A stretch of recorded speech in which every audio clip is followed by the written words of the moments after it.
بسم اللہ الرحمن الرحیم۔ نام کتاب مثالی لوگ، شہید استاد سید مرتضیٰ متحری۔ استاد متحری کی تدریس کا طریقہ کار۔ کسی بھی معاشرے کی ترقی یا تنزلی میں استاد اہم کردار ادا کرتا ہے۔ اگر استاد خدا ترس ہو، معاشرہ بھی خدا ترس ہو جاتا ہے، اور اس کے برعکس اگر استاد بے دین ہوتا ہے تو معاشرے کے بے دین ہونے میں کافی بڑا کردار ادا کرتا ہے۔ استاد متحری حقیقت میں ایک معاشرہ ساز معلم تھے۔ آپ معاشرے کی نبض کو خوب پہچانتے تھے۔ آپ اپنی تدریس میں شاگردگی کی ضروریات کا بھی خیال رکھتے، اور ماحول اور معاشرے کا بھی، اور ساتھ ہی ساتھ اسلام کے اصول اور قوانین کو بھی مد نظر رکھتے تھے۔ ہم یہاں استاد کی تدریس کی بعض خصوصیات بیان کر رہے ہیں۔ استاد متحری کے اسلوب تدریس میں ایک اہم بات یہ تھی کہ آپ بحث میں وارد ہونے سے قبل اس بحث کا ایک تاریخی مقدمہ بیان کرتے تھے۔ اپنے عمیق مطالعے کی مدد سے موضوع گفتگو کے سلسلے میں موجود دانشوروں کے اقوال اور اس موضوع کی تاریخی حیثیت بیان کرتے تھے، تاکہ شاگرد یہ نہ سمجھے کہ یہ بحث نئی ہے۔ اس مقدمے سے شاگرد پوری طرح آمادہ ہو جاتا تھا اور ذوق و شوق کے ساتھ بات سنتا تھا۔ نمبر 2، آپ منطق اور فلسفہ میں مہارت رکھتے اور ایک قوی فکر کے مالک تھے، لہذا آپ دینی تدریس میں اپنی فکر کے ساتھ ساتھ منطق اور فلسفے سے پورا فائدہ اٹھاتے تھے اور خوب جانتے تھے کہ کون سی بات کس طریقے سے کہنی چاہیے۔ موضوع کی حقیقت اور اس کی جانبی مسائل کو الگ الگ بیان کر کے ان کے درمیان منطقی ربط دیتے تھے، جس سے موضوع، اصلی ارکان فرعی اور جانبی مسائل پوری طرح واضح ہو جاتے تھے۔ نمبر 3، آپ کی ایک نمایاں خاصیت یہ تھی کہ آپ اپنے درس کے موضوع سے باہر نہیں جاتے تھے۔ آپ بحث کی حدوں کو اچھی طرح جانتے تھے، ایک بات کی وضاحت کرتے تھے، اسی موضوع کو آگے بڑھاتے تھے، اور جب تک بات شاگردوں کے لیے واضح نہ ہو جائے مختلف مثالوں اور مختلف طریقوں سے اسے بیان کرتے رہتے تھے۔ جس طرح آپ خود موضوع سے خارج نہیں ہوتے تھے، اس طرح اپنے شاگردوں کو بھی اس بات کی اجازت نہیں دیتے تھے کہ مختلف سوالوں کے ذریعے بحث سے باہر نکلیں۔ نمبر 4، استاد متحری بہت زیادہ زبان میں درس دیتے تھے، بہت سادہ زبان میں درس دیتے تھے۔ موضوع گفتگو چاہے کتنا ہی سخت اور پیچیدہ کیوں نہ ہو، آپ اسے اس طرح آسان کر کے بیان کرتے تھے، شاگرد عش عش کر اٹھتے۔ آپ اپنے پورے وجود اور دل کی گہرائیوں سے تدریس کرتے تھے۔ تدریس کرتے وقت آپ کی آواز بلند اور دل نشین ہوتی تھی، پختہ دلائل اور دلچسپی انداز میں گفتگو کرتے تھے، جس کی وجہ سے نہ خود تھکتے تھے اور نہ شاگردوں کو خستگی اور سستی کا احساس ہونے دیتے تھے۔ آپ کا پورا وجود علم سے سرشار تھا، علم کی درخت کی جڑیں آپ کے وجود کی گہرائیوں تک پہنچ گئی تھیں۔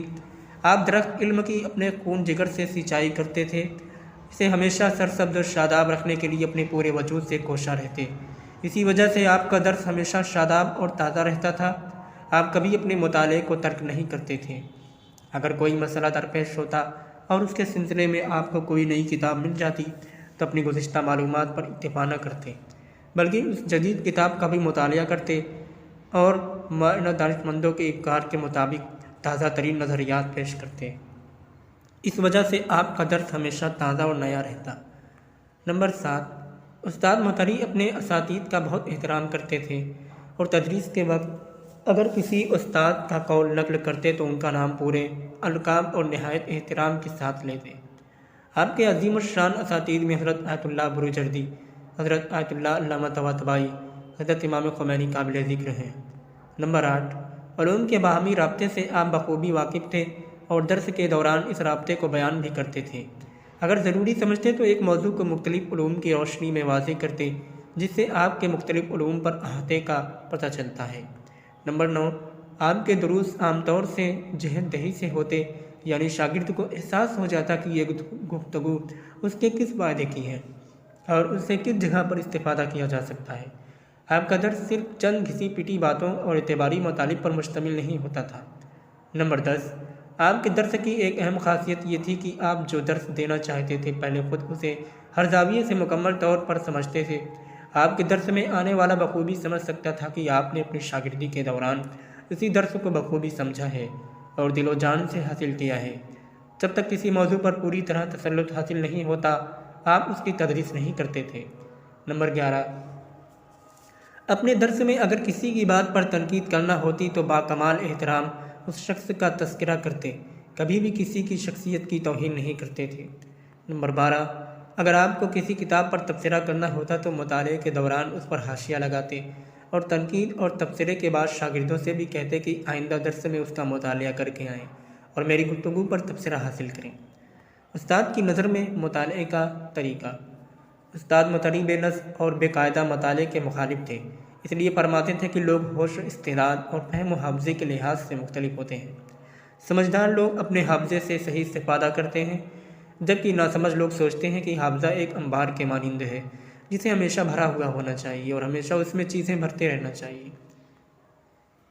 ایک سمجھدار انسان اپنے حافظے سے صحیح فائدہ اٹھانے کے لیے سب سے پہلا قدم جو اٹھاتا ہے وہ یہ کہ اپنے حافظے کی قدر شناسی کے سبب ہر چیز اس میں بھرنے سے پرہیز کرتا ہے اور یہ خیال رکھتا ہے کہ اسے اپنے ذہن اور حافظوں میں کون سا علم محفوظ کرنا ہے اور کس بے فائدہ معلومات سے بچنا ہے۔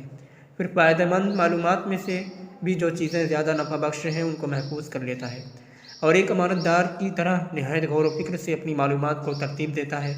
انسان کے لیے ضروری معلومات ذہن و حافظے میں منظم طریقے سے محفوظ نہ ہو جائیں تب تک کسی دوسرے موضوع کے سلسلے میں مطالعہ نہ کرے، کیونکہ اگر انسان آج مثال کے طور پر تاریخ کا مطالعہ کرے، کل نفسیات سے متعلق کتب کا مطالعہ کرے اور اس کے بعد پھر کسی تیسرے موضوع کے سلسلے میں مطالعہ کرے تو گویا اس کا حافظہ ایک بے نظم انبار کے مانند ہو جائے گا۔ سمجھدار انسان ایک ہی موضوع کے سلسلے میں تمام لازمی کتابوں کا مطالعہ کر کے حاصلہ معلومات کو منظم صورت میں ذہن نشین کرتا ہے، پھر کسی دوسرے موضوع کے سلسلے میں مطالعہ کرتا ہے۔ ایسے شخص کا اگر حافظہ کمزور بھی ہو تو وہ اس سے بہترین استفادہ کر سکتا ہے اور اس کے ذہن کی مثال اس کتب خانے کی سی ہوگی جہاں کتابیں منظم و مرتب رکھی ہوں، لہذا انسان جب چاہے ہر موضوع سے متعلق کتاب کو آسانی حاصل کر سکتا ہے۔ لیکن اگر ایسا نہ ہو تو کتاب خانے میں ہزاروں کتابیں ہونے کے باوجود کسی موضوع کے بارے میں کتاب حاصل کرنا بیکار ہے۔ استاد کی نظر میں تحقیق کا طریقہ۔ استاد اپنی زندگی کے ہر پہلو کی طرح تحقیقی میدان میں بھی ملزم تھے، لہذا کسی بھی موضوع کے سلسلے میں خلاصہ نویسی اور اہم نکات کو منظم صورت میں یادداشت کرانا ہی ان کا شیوا تھا، لہذا آپ کی یادداشتیں دو طریقے کی تھیں۔